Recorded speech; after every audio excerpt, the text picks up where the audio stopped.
The champagne flowed like water at the annual Blackwood Foundation Gala, where Manhattan's elite gathered to pretend they cared about whatever cause was trendy this season. The grand ballroom of Plaza Hotel sparkled under crystal chandeliers, a sea of designer gowns and custom tuxedos moving in choreographed social dance. And at the center of it all stood Maxwell Blackwood, 34, heir to the Blackwood investment empire, and according to Forbes's latest ranking, the 11th richest bachelor in America.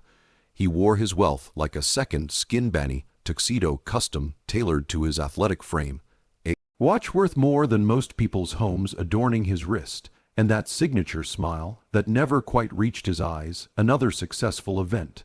Max Penelope Van Heusen, daughter of a shipping magnate and Max's daddy for the evening, though I'm still not entirely sure what we're raising money for. Max chuckled, scanning the room with disinterest. Orphans, I think, or maybe the rainforest.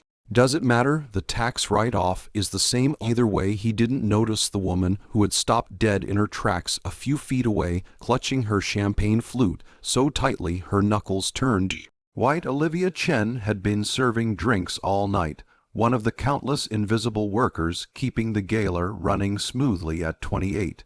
She was too old to be doing this kind of gig work, at least according to her mother, but between her graduate studies in environmental law and her community advocacy work, paid positions were hard to come by. Did you just say that helping orphans and saving the rainforest are interchangeable tax write-offs? Olivia's voice cut through the ambient chatter. Max turned eyebrow, raised at the intrusion he took in the woman in the catering uniform, with a dismissive glance. I'm sorry, were you addressing me? Yes, I was. Olivia set her down on a nearby table because I couldn't believe someone could be so callously indifferent to actual human suffering and environmental devastation. A small circle of space formed around them as the elite sensed conflict, their favorite spectator sport, when it wasn't happening to them. Look, sweetheart, Max said with a patronizing smile, I just signed a check for $2 million. I don't think the orphans or the trees or whatever really care about my personal investment in their plight. Olivia, closer. My name is not sweetheart, it's Olivia Chen. And some things should matter beyond their financial implications. Mr. Blackwood, how do you know my name? Max asked, more intrigued than concerned. Everyone knows who you are, the man who has everything and appreciates nothing. Her eyes flashed. I've been watching you all night. You haven't spoken to a single actual beneficiary of this charity. You haven't even bothered to learn what cause you're supposedly supportive. Max leaned in, his voice dropping to a stage whisper. It's the Chen Foundation for Educational Equality, your father's charity. Ironic that his own daughter is working the event rather than hosting it, isn't it? The color drained from Olivia's face. How did you? I make it my business to know everyone in this room, Miss Chen. Even the fallen ices. His smile was sharp enough to cut glass. Your father mentioned you'd had a difference of opinion on how his money should be spent, something about refusing your trust fund because of how he earned it. Very noble. How's that working out for you? Something snapped in Olivia. The next sound was the crack of her palm against Max's cheek, so loud it silenced the entire ballroom. Max's head whipped to the side, his hand reflexively touching the red mark blooming on his face. Security was already moving toward them, but Max held up his hand to stop them, his eyes never leaving Olivia's. No one has ever dared, he said quietly, a dangerous edge to his voice. There's a first time for everything, Olivia replied, removing her server's apron. Consider it a down payment on your education about basic human decency. She turned and walked out, head high, leaving Maxwell Blackwood staring after her with a mixture of outrage, and though he would never admit it, fascination. Neither of them could have possibly imagined that exactly 3 months later they would be standing at an altar together, bound by a contract neither wanted, but neither could escape. The first domino had fallen, and the universe was just getting started with its cosmic joke. Maxwell Blackwood sat in his father's study, surrounded by mahogany and old money, nursing both his third scotch and his wounded pride. 3 weeks had passed since the gala incident, but the sting of humiliation remained fresh. The video of the slap had gone viral, entitled "Billionaire Gets Reality Check," racking up millions of views across social media platforms. You've really outdone yourself this time, Maxwell Harold Blackwood said, his voice carrying the weight of 4 generations of financial empire. At 70, the Blackwood patriarch still commanded every room he entered. Our stocks dropped 4 points after. Your little scene, it wasn't my scene, Max countered. She hit me after you insulted her father, and essentially the entire concept of charity. His sister Victoria chimed in from the corner, not bothering to look up from her phone. At 32, she was the actual business genius of the family, though their father refused to acknowledge it.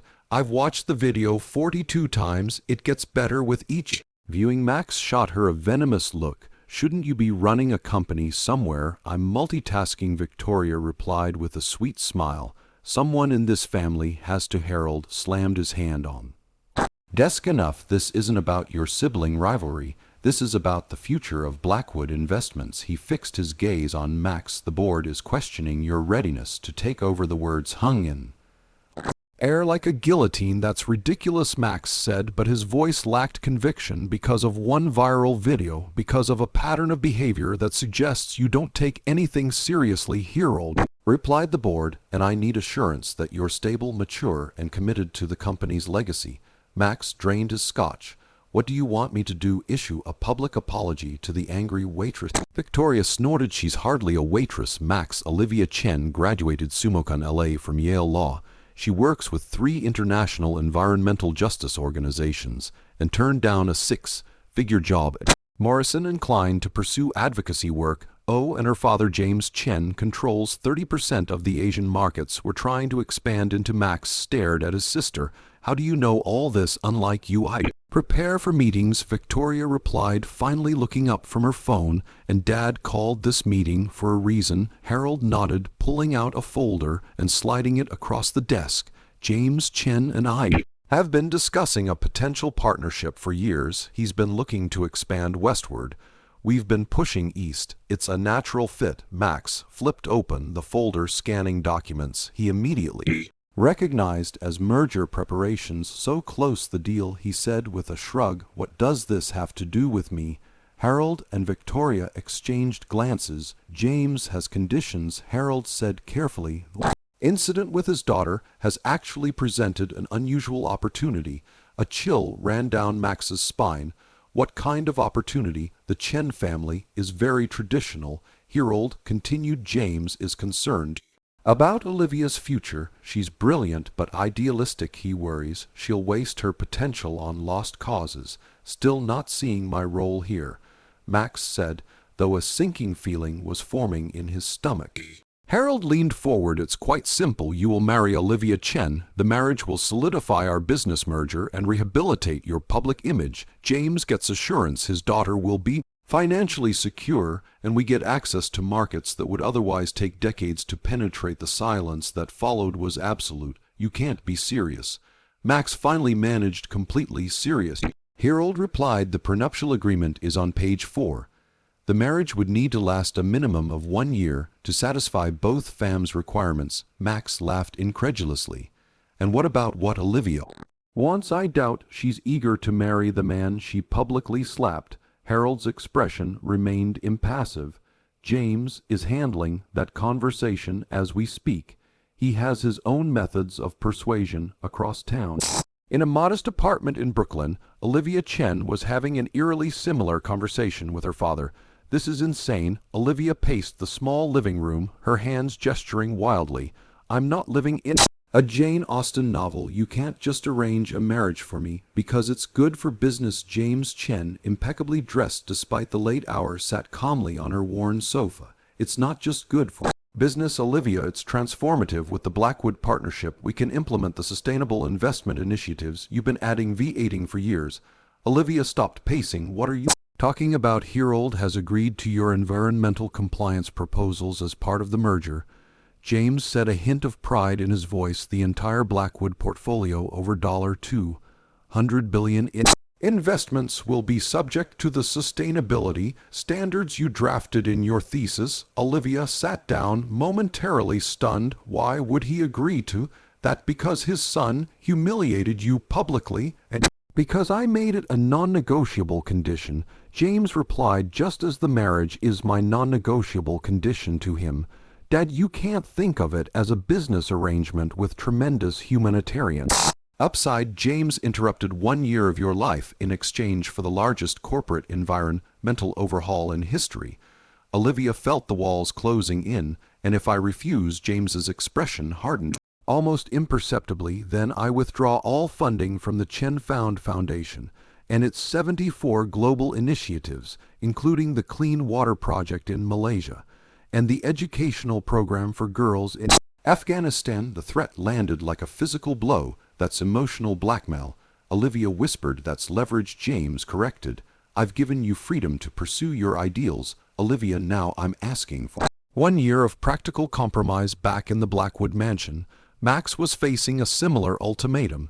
If you refuse, Harold was saying, I'll be forced to reconsider the succession plan for Blackwood Investments. Victoria has already demonstrated she has the necessary judgment and commitment. Victoria, to her credit, looked uncomfortable with being used as a threat. For what it's worth, I think this plan is medieval and slightly insane, but the business case is sound. Max stood walking to the window that overlooked Central Park, the city lights blurred as he contemplated his options, each more unpalatable than the last. 1 year, he finally asked. Harold nodded. 365 days of appearing to be a devoted husband. After that, a quiet, amicable divorce with generous terms for Miss Chen, and she's agreeing to this. Cade, James is very persuasive, Harold said simply, as if on two. Harold's phone chimed. He glanced at the screen, and a small, satisfied smile crossed his face. It seems we have an answer from the Chen camp. He announced the wedding will take place next month, at the Blackwood estate in the Hamptons. Small ceremony, big announcement.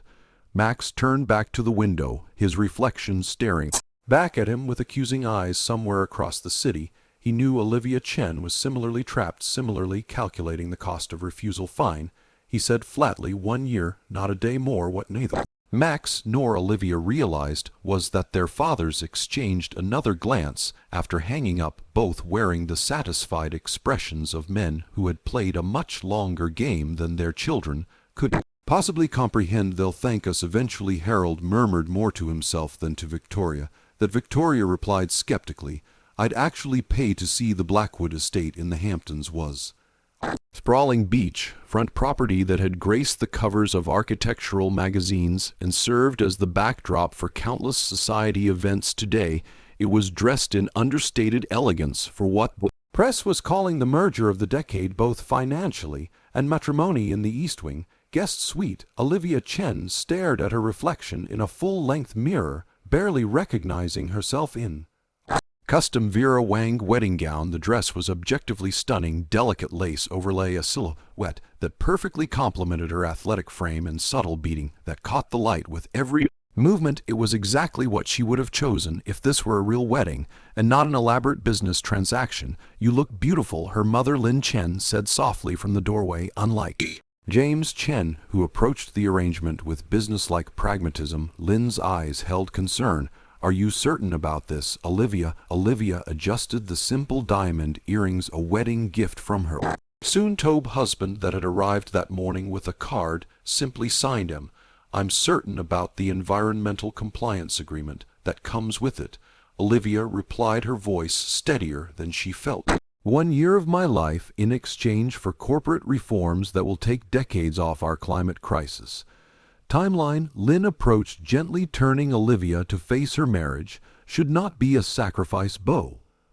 Even a temporary one. Olivia smiled sadly. You and Dad had an arranged marriage that was different, Lin protested. We had met several times. There was no animosity. You mean I hadn't slapped Dad across the face at a charity gala? Olivia couldn't help but laugh at the absurdity of it all. Lin's expression remained serious. I worry this Maxwell will be cruel to you. The concern touched Olivia. I can't handle Maxwell Blackwood, Mom. From what I've seen, he's more bark than bite. She squeezed her mother's hands. Besides, it's just for show. We'll live in the same penthouse, appear at the same events, and otherwise lead separate lives. That's what the contract says, Lin acknowledged. But remember, Olivia, hearts don't always follow legal agreements across the estate. In the main house, Max was having a considerably less sentimental preparation with his best friend and best man, Daniel Rodriguez, a hedge fund manager he'd known since boarding school. "I still can't believe you're going through with this," Daniel said, straightening Max's bow tie. The Max Black would have told his father to shove the entire company where the sun doesn't shine. Max shrugged, adjusting his platinum cufflinks. Max Black enjoys his lifestyle and isn't particularly interested in starting from scratch, so you're marrying a woman who hates you just to keep your trust fund. Daniel shook his head. "That's dark even for you. She doesn't hate me," Max countered automatically, then paused. "Okay, she probably does hate me, but it's mutual and temporary." He checked his watch, a different one from the gala, but equally expensive. 1 year of playing house, and then we both get what we want. She gets her environmental crusade funded, and I get to remain disgustingly wealthy. Daniel studied his friend's face. "And you're not at all bothered that your father essentially blackmailed you, or that he clearly thinks Victoria would make a better CEO?" Max's jaw tightened. "Victoria probably would make a better CEO. But that's not the point." "What is the point?" Then Max was saved from answering by a knock at the door. Victoria entered without waiting for a response, elegant in her mauve honor dress, a role she'd been recruited for to maintain the illusion of a loving family union. "It's showtime, little brother," she announced. "Your blushing bride awaits, although I suspect any blushing will be from barely suppressed rage." "Your support is touching," Max replied, dry. Victoria's expression softened unexpectedly. "For what it's worth, I told Dad this whole scheme was borderline psychotic. But since you're going through with it," she handed him a small velvet box. "Grandmother's ring. Dad thought it would add a nice touch of family tradition to this farce." Max opened the box to reveal a stunning emerald and diamond ring that he recognized from childhood visits to his grandmother's estate. "Why are you giving me this?" "The wedding planner already handled the rings. Those are for the ceremony," Victoria explained. "This is for public appearances. Grandmother specifically left it for your future wife in her will. Dad thinks using it will make the marriage seem more authentic." Max stared at the ring. His relationship with his grandmother had been the only genuinely warm one in his life. She would be horrified by the current situation. "Right," he said, snapping the box shut and sliding it into his pocket. "Wouldn't want our fraudulent marriage to lack authenticity." 40 minutes later, Max stood at an altar overlooking the Atlantic Ocean, the September breeze carrying the salt scent of the water as 60 carefully selected guests waited for the bride's arrival. Despite the intimate guest list security was tight, drones had been spotted earlier, paparazzi attempting to capture images of the surprise society wedding of year. The string quartet began playing, and Max turned to see Olivia beginning her walk down the aisle on her father's arm. His breath caught involuntarily. He had expected her to look beautiful. She was objectively attractive, even when she was verbally eviscerating him. But there was something about her expression that caught him off guard. She didn't look defeated or angry.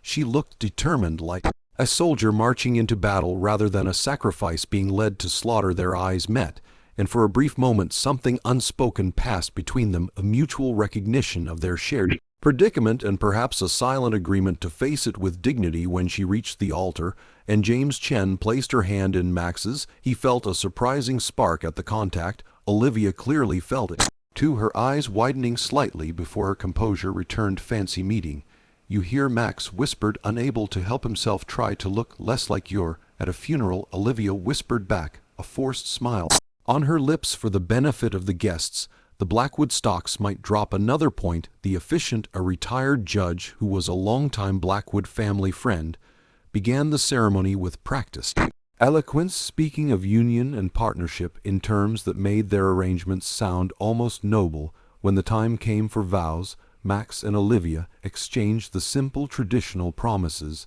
that families had agreed upon. No personal embellishments, nothing that would require more lying than absolutely necessary. "I now pronounce you husband and wife," the judge finally declared. "You may kiss the bride." There was a suspended moment where neither moved. This part had been briefly discussed and deliberately left vague in their negotiations, necessary for appearance's sake, but not explicitly choreographed. Max leaned in slowly, giving Olivia every opportunity to offer her cheek. Instead, to his surprise, she met him halfway, her lips pressing against his in what was meant to be a perfunctory kiss, except it wasn't perfunctory at all. The contact sent an unexpected current between them, and what should have been a brief ceremonial touch lingered for several heartbeats when they broke apart. Both looked slightly disoriented, covering their confusion with practiced smiles as applause erupted around them. "Well," Olivia said under her breath as they turned to face their guests, her hand firmly gripping his arm. That was unexpected.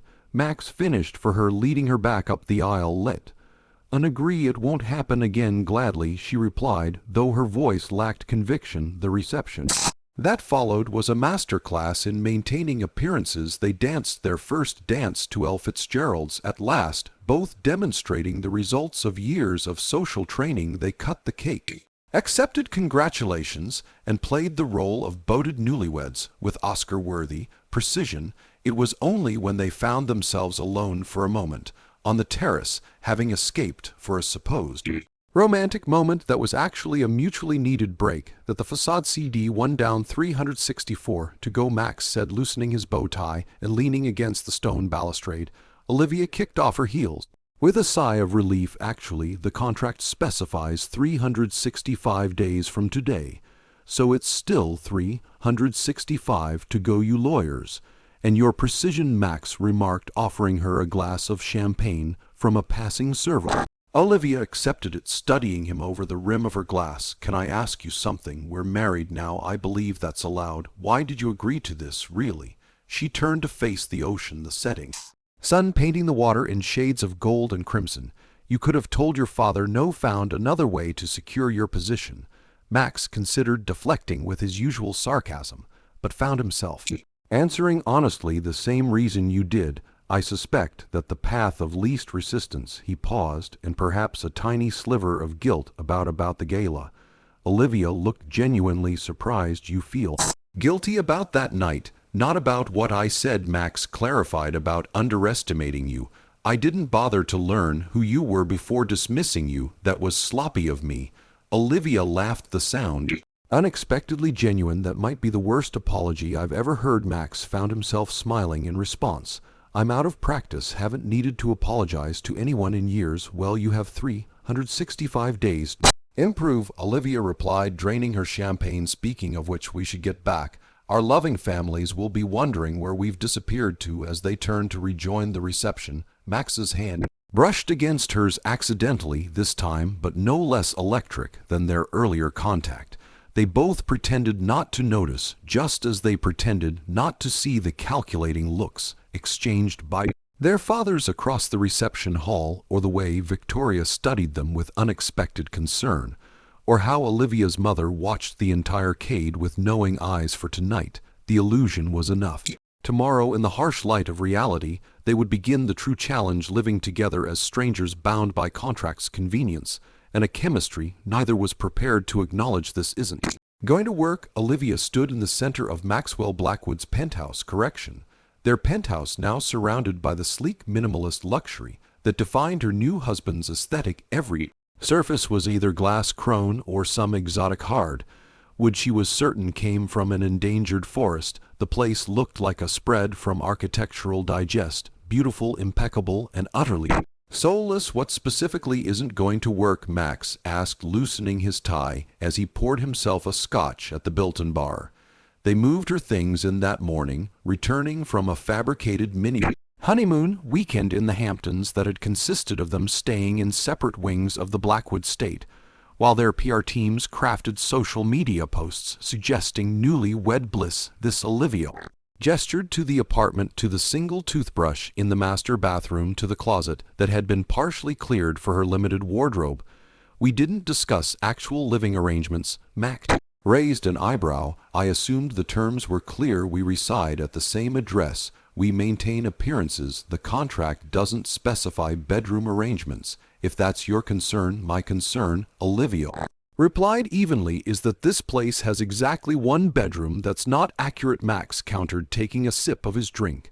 "There's the master suite, a guest room currently set up as my home office, and another guest room that functions as a gym." He gestured with his glass. "You're welcome to convert either to your personal space."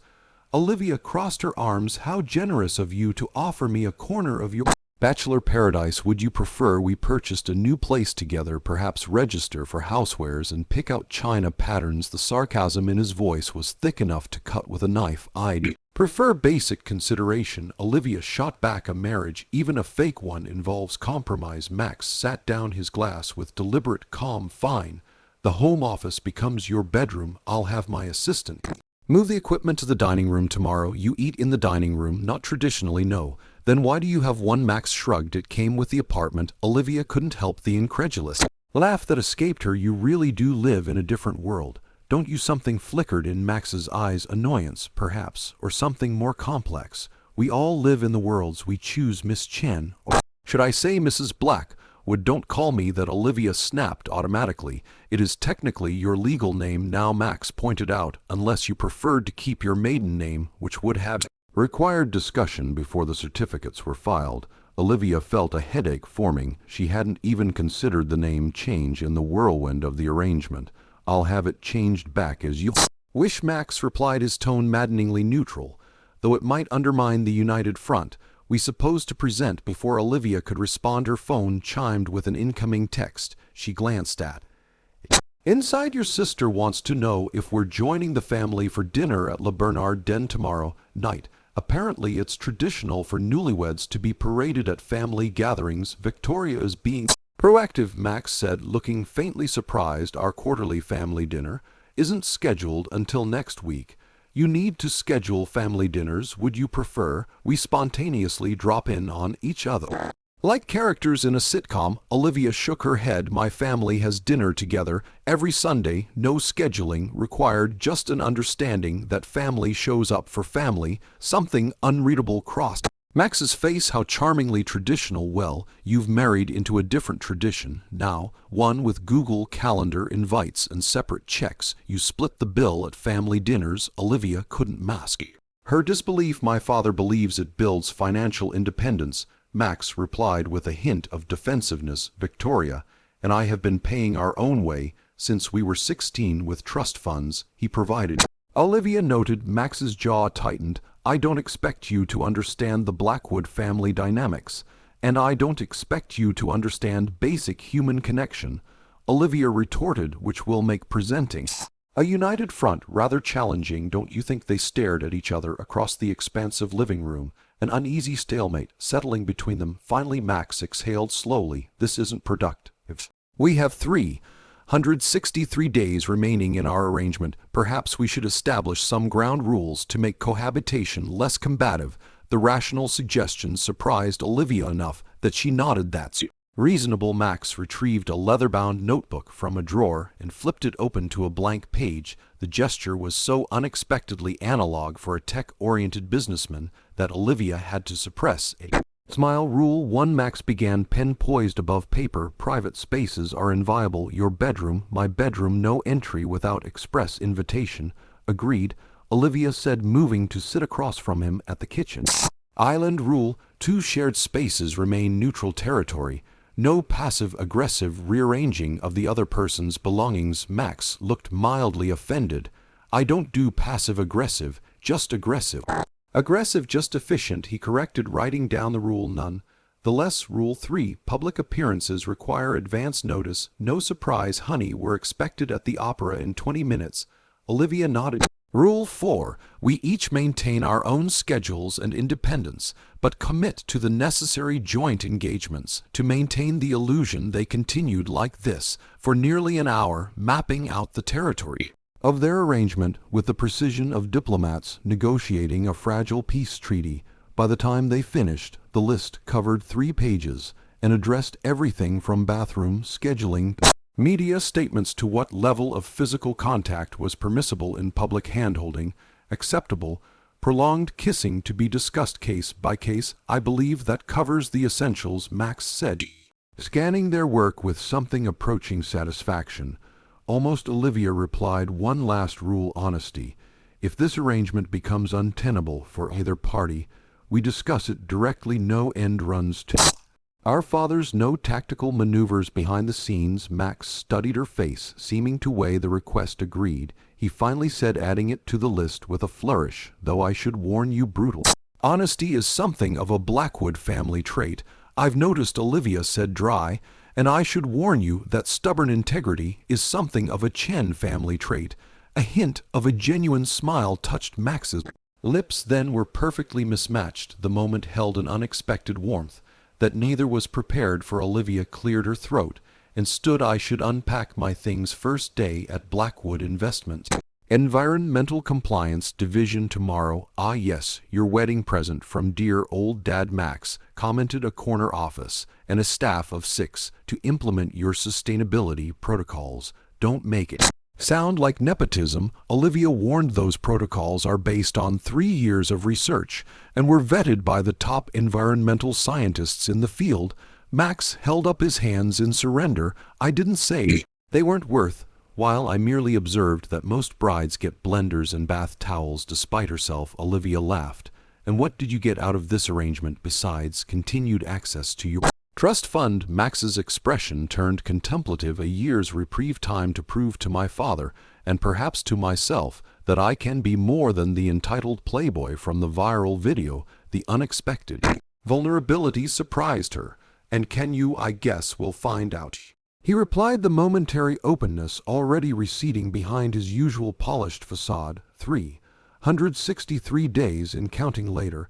That night, Olivia lay awake in what had been Max's home office, now hastily converted a bedroom with an air mattress and her familiar bedding from Brooklyn through the wall. She could hear Max moving around in the master suite, the muffled sound of a shower running, drawers opening and closing, the low murmur of a phone conversation. It struck her how intimate it was to hear these mundane sounds of another person's existence, even separated by walls and mutual agreement. For the next year, her life would be inextricably tangled with Maxwell Blackwood's, their mornings, evenings, public personas, and family obligations, all connected by contracts and convenience. In the adjacent room, Max was having similar thoughts as he replied to late-night emails. The penthouse that had always felt appropriately sized for one suddenly seemed both too large and too small with Olivia's presence. Her belongings, far fewer than he'd expected, had already begun changing the energy of the space. A worn paperback on the coffee table,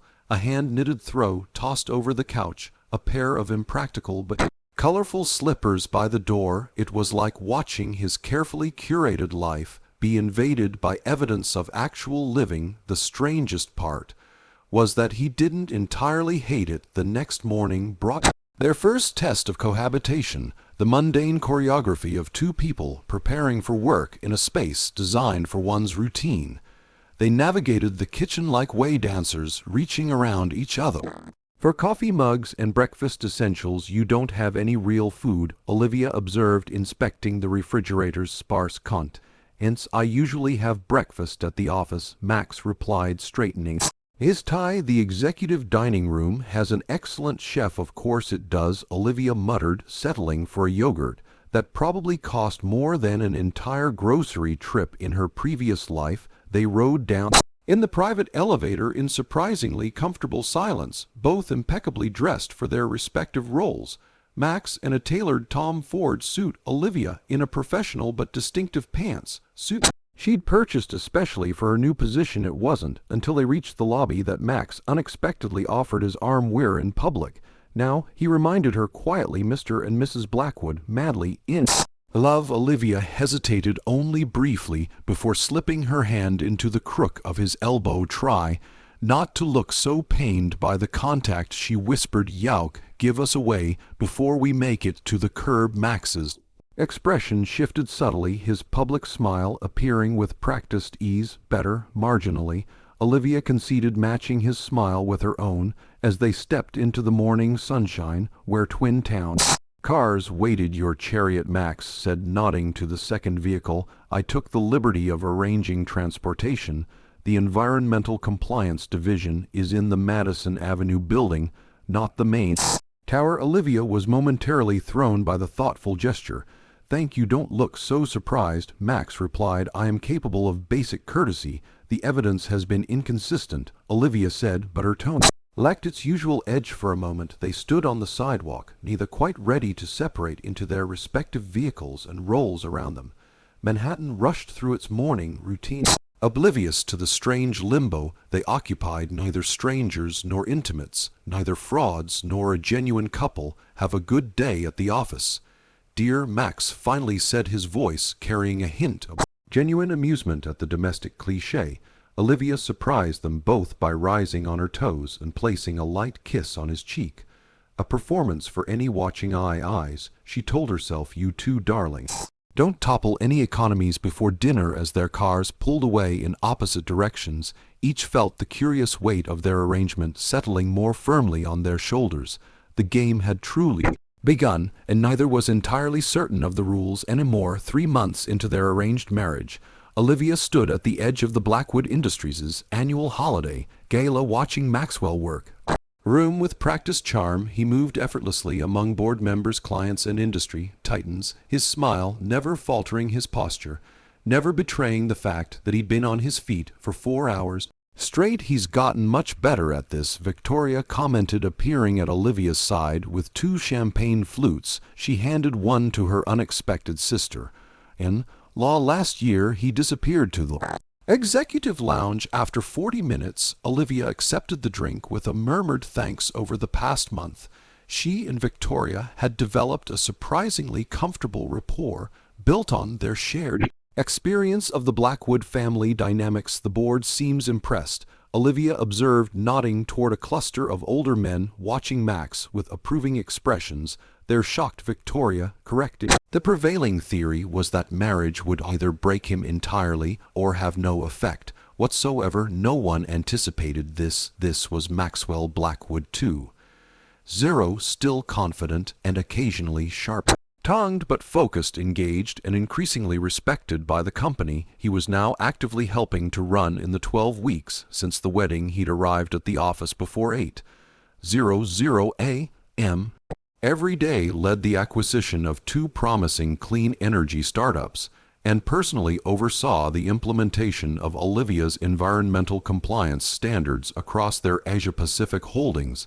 I'd like to take credit for the transformation, Olivia said wryly, but I think your father's ultimatum did most of the heavy lifting.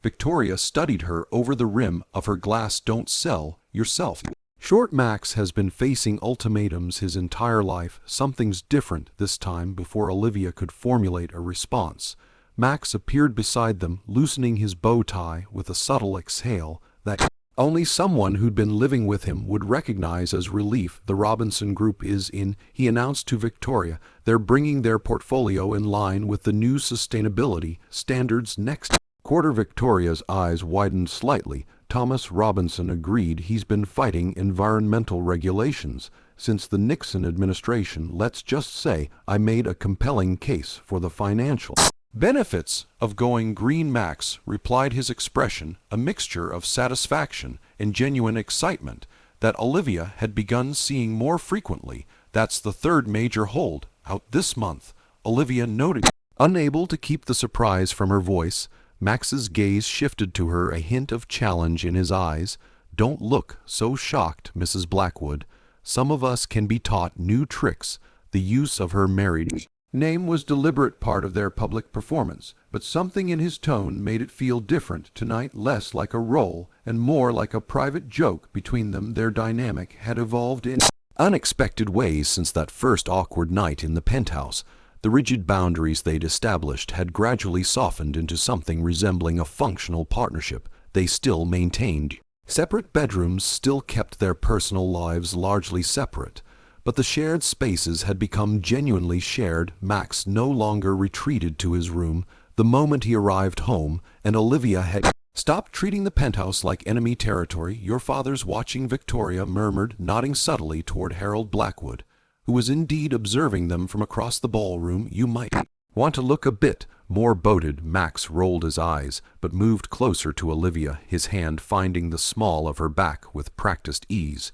Shall we give the old man a show? Subtle, please, Olivia warned, though she leaned into his touch with equally practiced familiarity. Nothing that will end up in the society pages tomorrow. You underestimate how boring the society pages have become, TB. Victoria commented, unless you're planning to recreate that slap from the gala. I doubt you'll make the cut.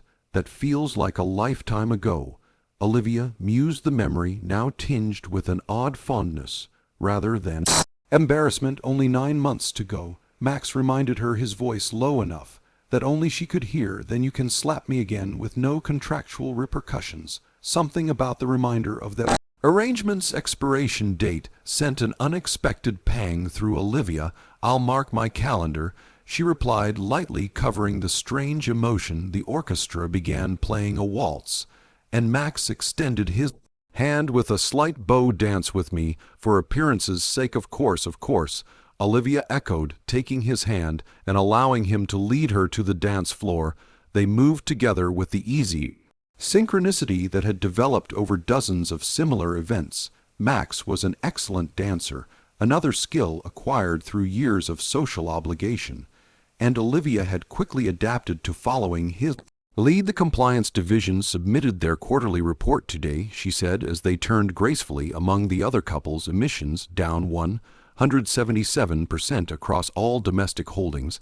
I saw it, Max replied. Impressive work. The board is taking notice. Your father actually stopped by my office to offer congratulations, Olivia added, still somewhat surprised by the encounter. He seemed genuinely pleased. Max's eyebrows rose. The great Harold Blackwood making a personal appearance next, you'll tell me. He smiled, not quite a smile, Olivia clarified, more of a slightly less severe frown. Max laughed, the sound warm and genuine in a way that still caught her off guard. That's practically effusive from him. You should be honored. I think he's more impressed with you, actually, Olivia admitted. The way you've leveraged the compliance protocols into marketing advantages for the company, it was unexpected. Max's expression turned thoughtful as he guided her through a turn. Would it surprise you to learn that I actually believe in what you're doing, not just as a PR strategy, but as the right direction for the company? It did surprise her, though perhaps it shouldn't have. Over the past months, she'd glimpsed moments of genuine passion behind Max's carefully maintained facade, particularly when discussing the future of Blackwood Industries. You never mentioned that during our arguments about fossil fuel divestment, she pointed out. Those weren't arguments, they were strategic discussions, Max corrected with a hint of his old arrogance. And I never said I disagreed with the ultimate goal, just your timeline. Implementation. 5 years is already a compromise, Olivia maintained, falling into their familiar debate with comfortable ease. 10 years is realistic, Max countered, unless you want to collapse entire regional economies overnight. The planet doesn't have 10 years. It won't have 5 either if we bankrupt ourselves before completing the transition. They had variations of this conversation dozens of times over dinner, their initially heated exchanges gradually evolving into something more nuanced as each absorbed elements of the other's perspective. We'll revisit the timeline in 2 to Olivia conceded, knowing they'd reached the familiar impasse after the Asian market stabilize. Reasonable, Max acknowledged, his hand at her waist, guiding her through another turn. See how civilized we've become, almost like a real married couple. The comment hung between them, highlighting the peculiar intimacy they developed, a relationship built on proximity and shared purpose rather than conventional romance. They had become partners in a true sense, their complementary strengths creating something neither could have achieved alone. As the dance ended, Max surprised her by bringing her hand to his lips in a gesture that wasn't part of their usual performance. Thank you, he said quietly. For what? For making this year considerably less torturous than anticipated, he replied, his tone light, but his eyes conveying something more sincere. Olivia felt a flutter of something dangerous in her chest. The bar was admittedly low still. Max insisted, you've been extraordinary. The moment was interrupted by James Chen approaching with a glass of champagne in hand. May I steal my daughter for a moment? Max released her with a gracious nod. Of course, I should check on the Robinson negotiations anyway. As Max moved away, James studied Olivia with knowing eyes. You two have become quite convincing. That was the goal, Olivia replied neutrally. Indeed, James agreed, though I wonder if perhaps the performance had begun to blur with reality. Olivia took a measured sip of champagne before responding, we found a functional working relationship. If that's what you're asking, it makes the arrangement less difficult to maintain. James smiled slightly. Is that all it is, a functional working relationship? What else would it be? Olivia challenged, uncomfortable with her father's probing. You tell me. James replied mildly, I've known you your entire life, Olivia. I've never seen you look at anyone the way you watch him.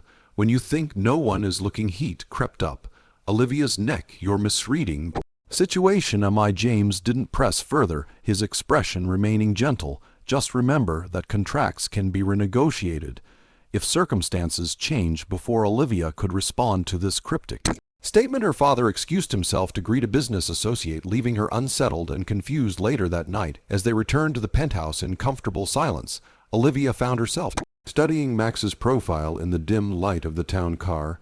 He had loosened his bow tie completely, his usual perfect posture relaxed as he responded to late emails on his phone.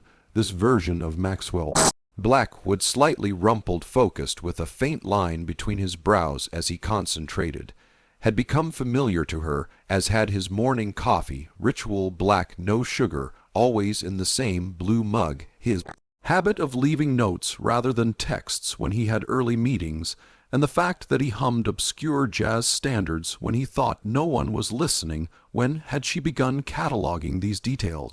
When had the man she'd once slapped in righteous indignation become someone whose absence she noticed when he worked late? You're staring, Max observed without looking up from his phone. Do I have something on my face? Just thinking, Olivia replied, glancing away. Dangerous pastime. He commented lightly. Anything specific? Olivia hesitated, then decided on honesty. My father thinks our performance is becoming too convincing. This caught Max's attention. He looked up, setting his phone aside. Too convincing for whom? For us, Olivia clarified, watching his reaction carefully. Max was quiet for a long moment, his expression unreadable in the shadows. And what do you think? The car pulled up to their building. Before she could answer, the doorman, already moving to open their door, the moment for candor passed as they slipped back into their public roles, Max's hand at her elbow as they greeted the night staff and made their way to the private elevator. It wasn't until they were inside their penthouse, coats and shoes discarded, that Max returned to the conversation. You never answered my question, he said, pouring them each a nightcap, another ritual they developed over the months. Scotch for him, amaretto for her. Olivia accepted the glass, buying time with a slow sip before responding. I think boundaries get blurry when you spend enough time pretending. Is that what we're doing? Max asked, his voice quieter than unusual. Pretending. The question hung between them, weighted with possibilities. Neither had allowed themselves to consider the terms of their arrangement, had been clear from beginning. A business transaction with a defined endo. Emotions were not part of the contract. I don't know anymore. Olivia admitted the honesty, feeling both terrifying and necessary. Ma set down his glass, moving closer until he was standing directly in front of her. Would it be catastrophic if we weren't pretending? I mean, Olivia looked up at him, seeing the polished exterior to the man she'd come to know over these months. Stubborn, brilliant, unexpectedly principled, and far more complex than she'd initially believed. Probably, she whispered, but she didn't move away when his hand came up to brush a strand of hair from her face. We've always been good at navigating catastrophes, Max murmured, his fingers lingering at her jawline. It's practically our brand at this point. The humor broke some of the tension, and Olivia found herself smiling despite the nervous flutter in her chest. True, we started with a slap and a viral video. Everything else has been relatively tame by comparison. Max's thumb traced a gentle path along her cheekbone, the touch so different from their choreographed public gestures. Can I try something off script? Olivia knew exactly what he was asking, knew that crossing this line would complicate their careful, structured arrangement beyond repair. The sensible answer was no. Yes, she said instead. The kiss was nothing like their wedding kiss. No audience, no performance. Nothing but the genuine curiosity of two people discovering something unexpected in the familiar. Max's lip were gentle against hers, questioning rather than claiming, giving her every opportunity to pull away. She didn't pull away. Instead, her hands found their way to his shoulders, then his neck, then to his hair, as the kiss deepened from exploration to affirmation. Something that had been building between them for months finally acknowledged in the privacy of the home they'd reluctantly come to share. When they finally broke apart, both slightly breathless, Max rested his forehead against hers, That was definitely not in the contract, he murmured technically. The contract doesn't prohibit this. Olivia pointed out, her practical legal mind still functioning despite the emo turbulence. It only specifies the duration of the marriage, not the nature of it. Max laughed softly. Leave it to the lawyer to find the loophole. It's not a loophole if it was deliberately left undefined, Olivia countered, her fingers still tracing the nape of his neck. So where does this leave us? Max asked, his expression more vulnerable than she'd ever seen it. Olivia considered the question seriously. Exactly where we are married for another 9 months, figuring things out as we go. She paused, studying his face. Unless you prefer to return to our original arrangement. Max's answer was to kiss her again, more confidently. This time I think we can agree that the original arrangement has been renegotiated, he said when they separated, though perhaps we should sleep on it before drafting new terms. The sensible suggestion was at odds with the way his hands still rested at her waist, neither of them quite ready to step away from this new discovery. Sleep on it. Olivia agreed, though she made no move to release him. Separately, she added firmly, seeing the question in his eyes, 1 revelation per night. Is my limit? Max nodded reluctantly, stepping back. Reasonable amendment. We've always excelled at delayed gratification. The quip made her laugh, breaking the intensity of the moment. Speak for yourself. I'm known for my impatience, something to look forward to. Then Max replied with a smile that held equal parts humor and promise. They parted at the hallway that led to their respective bedrooms, both aware that something fundamental had shifted between them. The carefully constructed facade had cracked, revealing something far more complicated and potentially far more rewarding than either had anticipated. When they signed their marriage contract, as Olivia closed her bedroom door behind her, she leaned against it with a mixture of exhilaration and terror.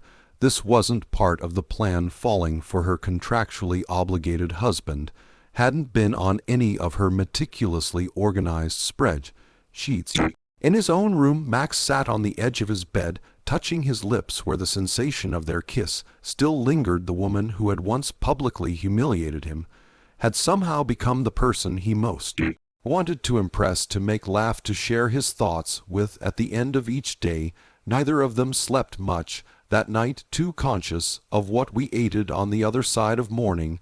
A new arrangement, undefined and exhilarating, with no guidelines except those they would create together. You're going to wear a hole in the carpet. Max looked up to find Victoria watching him from the doorway of his office, amusement playing at the corners of her mouth. He hadn't even heard her enter, too consumed with the thoughts that had been circling his mind all morning.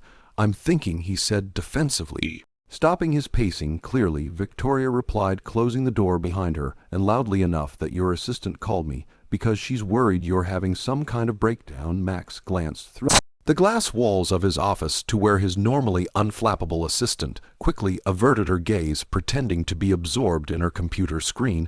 I'm fine, he insisted, straightening his already perfectly straight tie, just processing some metrics for the quarterly report. Victoria's eyebrow are skeptically as she settled into one of the chairs facing his desk. The quarterly report that your team submitted last week, the one that showed record growth across all divisions, including a 23% increase in the sustainable energy portfolio, that had the board practically doing cartwheels. She crossed her legs, studying him with the penetrating gaze that had intimidated countless business rivals. Try again, little brother. Max sighed, dropping into his chest.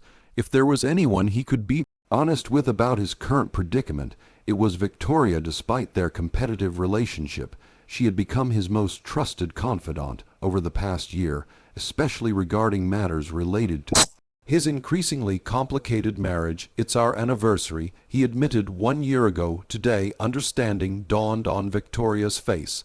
Ah, the contractual deadline exactly, Max confirmed, running a hand through his hair, a nervous gesture he'd never allowed himself before Olivia had entered his life at midnight.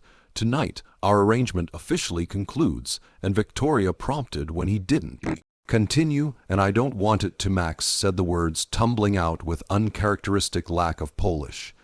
The arrangement, the marriage, any of it. Victoria didn't look surprised. If anything, she seemed to be suppressing a smile. Have you mentioned this minor detail to your wife? That's the problem, Max said, rising to resume his pacing. We haven't discussed it, not directly. Things have been better than good, but we've both been careful to avoid any conversation about what happens after today. The past 6 months had transformed their reluctant cohabitation into something neither of them had anticipated. The separate bedrooms had been abandoned by Valentine's Day.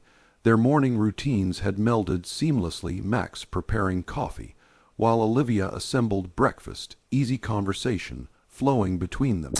As they prepared for their respective days, evenings were spent discussing work, debating the merits of films they'd watched, or simply existing comfortably in the same space, Max reviewing reports, while Olivia read briefs for the environmental initiatives she now spearheaded across multiple corporations beyond Blackwood Industries.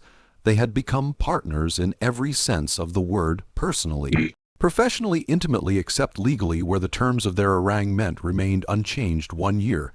Then dissolution, so ask her, Victoria suggested, as if it were the simplest thing in the world. It's not that straightforward, Max protested. The entire premise of our relationship was its temporary nature. What if she's been counting down the days? What if all of this, he gestured vaguely, encompassing the entirety of their shared life, has just been making the best of a situation neither of us chose? Victoria's expression softened. Max, I've seen how she looks at you, how you look at her. Whatever this began, as it's become something else entirely. But what if I'm miswriting everything? Max pressed, voicing the fear that had kept him awake for weeks. What if I ask her to stay and she feels obligated because of the companies, the partnerships, everything we've built? The mighty Maxwell Blackwood, afraid of rejection. Victoria mused, a hint of sisterly teasing in her tone. I never thought I'd see the day. Not helpful, Max muttered. Actually, it is, Victoria countered, because it proves how much this matters to you. A year ago, you wouldn't have cared about anyone's feelings enough to pace holes in Italian wool carpet. She stood straightening her blazer with decisive movements. You need to talk to her today before that contract expires and say what exactly the truth. Victoria replied simply, that's somewhere between the slap hair Manhattan and today you fell in love with your wife. The word landed like a physical force. Love. He had been carefully avoiding that precise term in his own thoughts, circling around it with phrases like deeply care for and profoundly appreciate and other bloodless approximations of the truth. Victoria had just bloodily articulated, I've never said that to anyone. Max admitted quietly. Then it's about time he started, Victoria said, heading for the door, preferably before midnight. At the threshold, she paused, glancing back with rare sisterly warmth. For what it's worth, you're good together, better than either of you are separately, and I should know. I've had front row seats to the whole production. With that parting observation, she was gone, leaving Max alone with the truth he could no longer avoid. He was in love with Olivia Chen Blackwood, and in approximately 14 hours he would have no legal claim to her presence in his life. Across town in Madison Avenue, offices of Blackwood Environmental Initiatives, formerly the Compliance Division, now a full-fledged corporate entity under the Blackwood umbrella. Olivia was having a similarly unsettled day. You've read the same paragraph 4 times, observed Lynn, Olivia's research director and closest friend at the company. Either that sustainability report is the most fascinating document ever written, or something else has captured your formidable attention. Olivia blinked, realizing May was right. The words on her tablet had long since stopped registering as her mind wandered repeatedly to the significance of today's date. Just distracted, Olivia said, setting the tablet aside. Lot on my mind. Whom May replied, non committed, perching on the edge of Olivia's desk. Would this distraction happen to be exactly 6 feet tall, unreasonably attractive, and technically your husband? For she made a show of checking her watch. Approximately 13 more hours. Olivia's head snapped up. How do you know today's the deadline? Everyone knows, May said with a shrug, or at least everyone who was here when you started. The boss is married to the big boss's son, but only for a year. Was literally part of my orientation. Gossip. She studied Olivia's expression with growing interest. The real question is why you're sitting here looking like someone canceled Christmas, when you should be celebrating your imminent freedom. I'm not, Olivia began and stopped, unable to complete the denial. The truth was she had been dreading this day for months. The contract that had once represented a countdown to liberation now felt like a ticking time bomb threatening to destroy everything she'd come to cherish. May's expression softened. "You don't want it to end," she stated rather than asked. Olivia sighed, pushing away from her desk to stand at the window overlooking Madison Avenue. "It's complicated, it really isn't." May countered. "You love him based on how he looks at you every time he visits this office, which is conspicuously often. For someone with no direct operational responsibilities, here he loves you too. We never planned for this," Olivia said quietly. "The whole arrangement was premised on its temporary nature. We both agreed to those terms." "Plans change," May said simply. "People change." "You certainly changed him." The Maxwell Blackwood, who walked into our first stakeholder meeting, is not the same man who brought you coffee this morning and looked at you like you personally hung the moon. Olivia couldn't argue with that assessment. The transformation in Max over the past year had been remarkable, not because he had become a different person, but because he had grown into the best version of himself. The sharp intellect that had once been used primarily for cutting remarks was now directed toward innovative business solutions. The restless energy that had previously been channeled into aimless socializing now drove ambitious corporate reforms. He was still arrogant at times, still occasionally abrasive, but those qualities were now balanced by genuine passion and purpose, and she had changed too. The righteous idealism that had once led her to reject her family's wealth and influence had matured into strategic pragmatism. She had learned to work within the system to change it, to leverage corporate power from meaningful environmental impact, rather than simply condemning it from the outside. They had shaped each other, challenged each other, completed each other in ways neither could have anticipated when they'd reluctantly signed their names to that marriage contract. "Even if you're right," Olivia said, turning back to Mai, "how do I bring it up?" "Hey, remember that contractually obligated marriage neither of us wanted. I'd like to extend the terms indefinitely." "Why not?" Ma replied with a laugh. "You're both business people. Propose a new contract, one without an expiration date."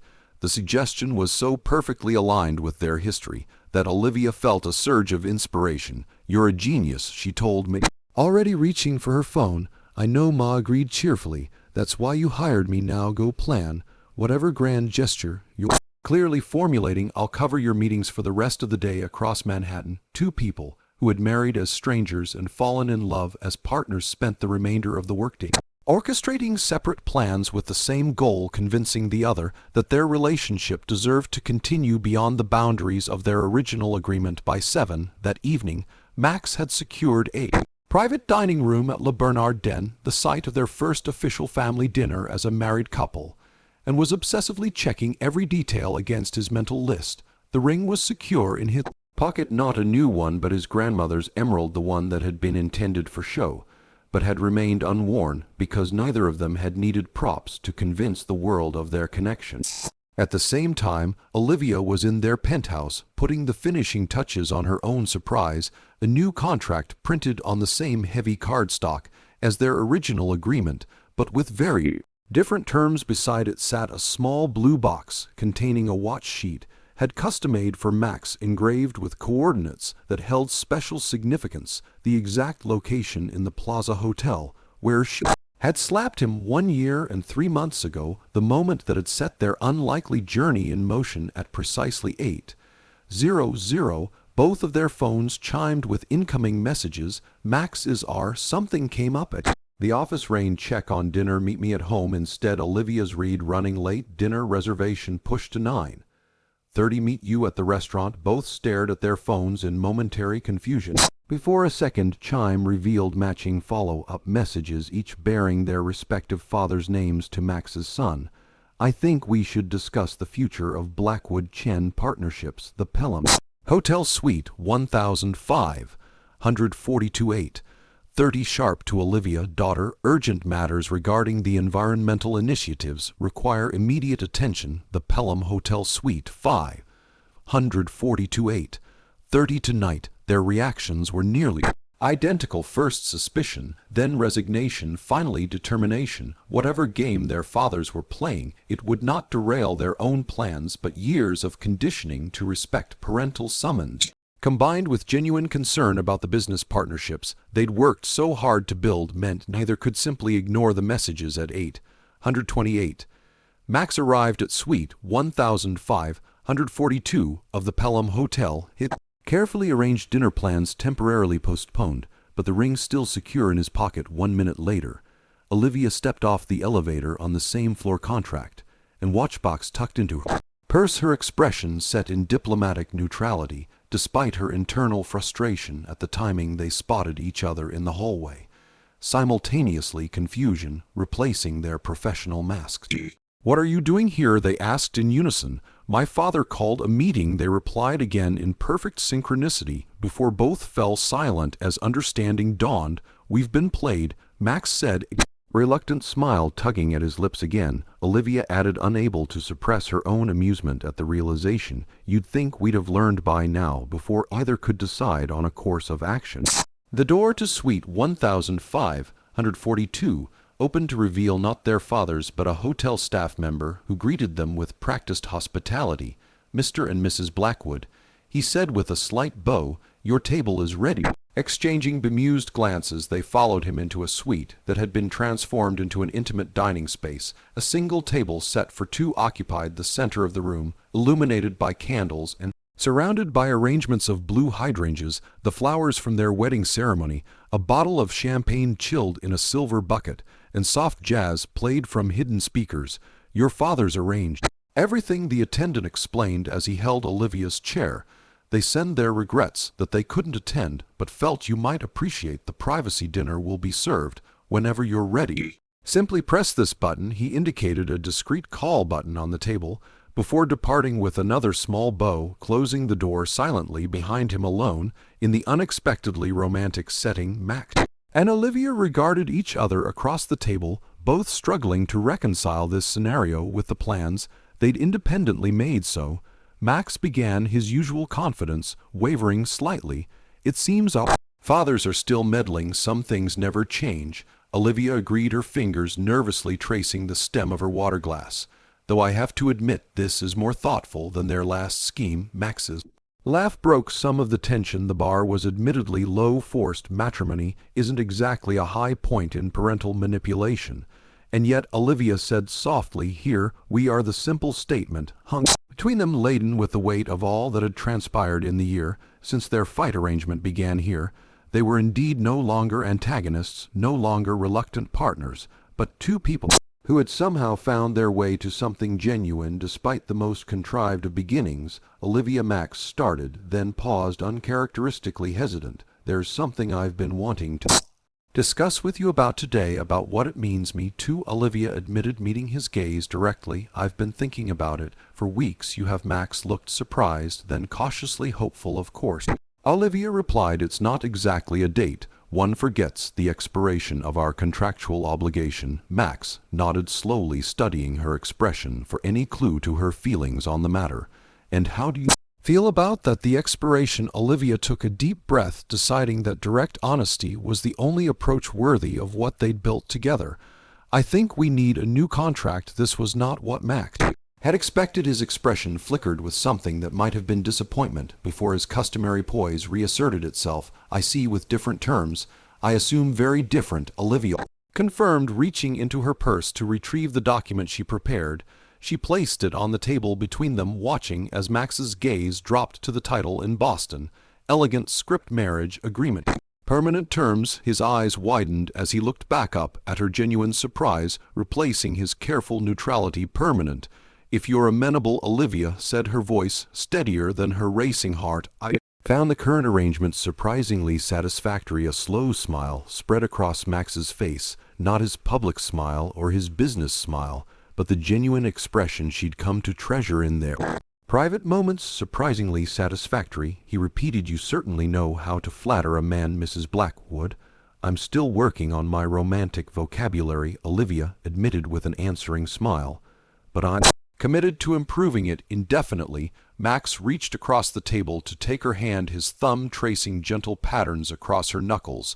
"Coincidentally, I've been considering a similar proposal." His free hand went to his pocket, withdrawing a small velvet box that he placed beside her contract, though perhaps with less legal documentation. Olivia's breath caught as she recognized the box that had contained his grandmother's ring, the one she'd never worn because it had felt too meaningful for their original arrangement, too authentic for what had begun as pretense. Great minds think alike, she murmured, opening her purse again to place the watchbox alongside his offerings, though I did include an engraving rather than legal clauses.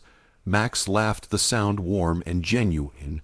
We really are perfect for each other, approaching even this moment from complementary angles. Balance in all things, Olivia agreed. It's what makes us work so well together in business and in everything else. Max finished for her, his expression turning serious as he opened the ring box. The emerald caught the candle light reflecting green fire. Olivia Chen Blackwood, would you do me the honor of remaining married to me, not for business, not for our families, but because somewhere between that slap and today, I fell completely in love with you. The words, so simply stated, so profound in their impact, brought tears to Olivia's eyes. I would, she whispered, because somewhere along the same journey I fell in love with you too. Max slid the ring onto her finger, a perfect fit, as if it had been made for her all along. Olivia opened her box to reveal the watch, turning it over so he could see the engraving coordinates, a date, and the words where it all began. The Plaza Ballroom. Max recognized immediately the exact spot where you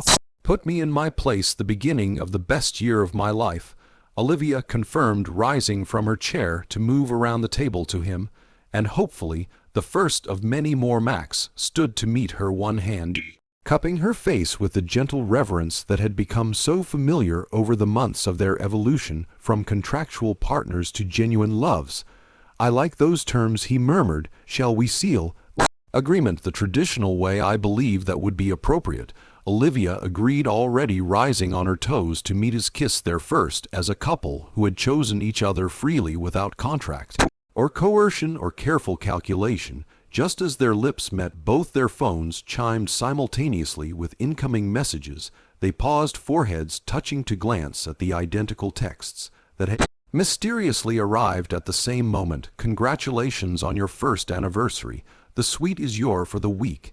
And no need to thank us, Harold and James, they knew, Olivia said with a mixture of exasperation and amusement. They planned this all along. Of course they did, Max replied, drawing her closer. But this time I can't bring myself to be angry about their interference. Nor can I, Olivia agreed, her arms encircling his neck, though we should probably never tell them that their egos are quite sufficient without confirmation of their matchmaking prowess.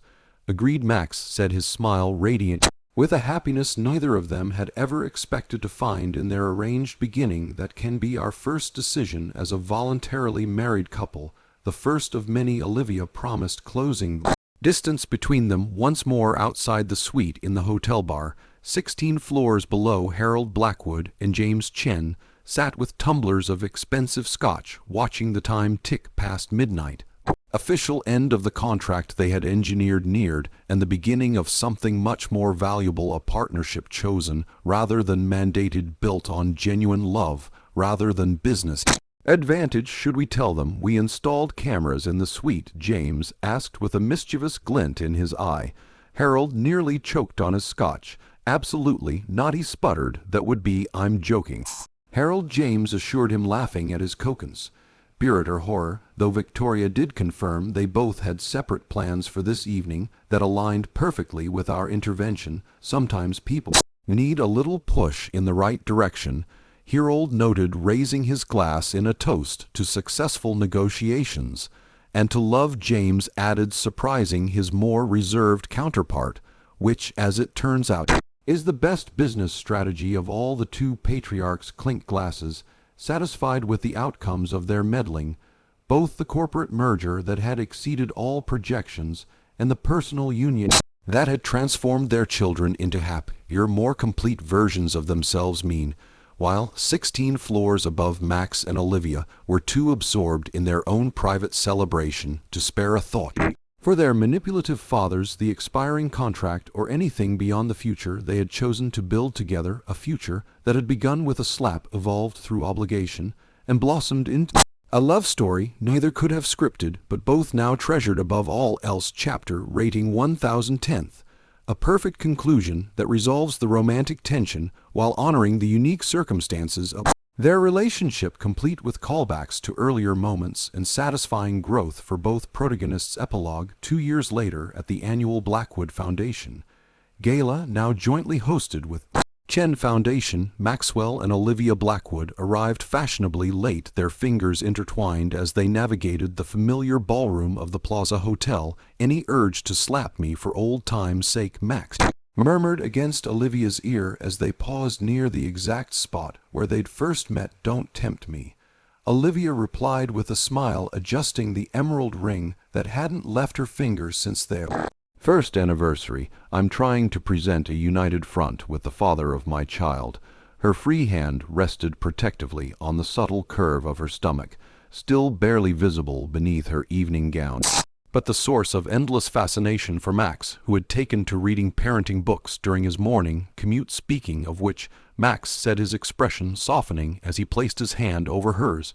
"Have you told your father yet? I was saving it for tonight," Olivia admitted. "Think he'll suspect it was planned all along?" "Undoubtedly," Max laughed, "though for once we managed to surprise ourselves without parental interference." As they moved further into the gala, they were greeted with warm familiarity by the same society figures who had once whispered about their unlikely union.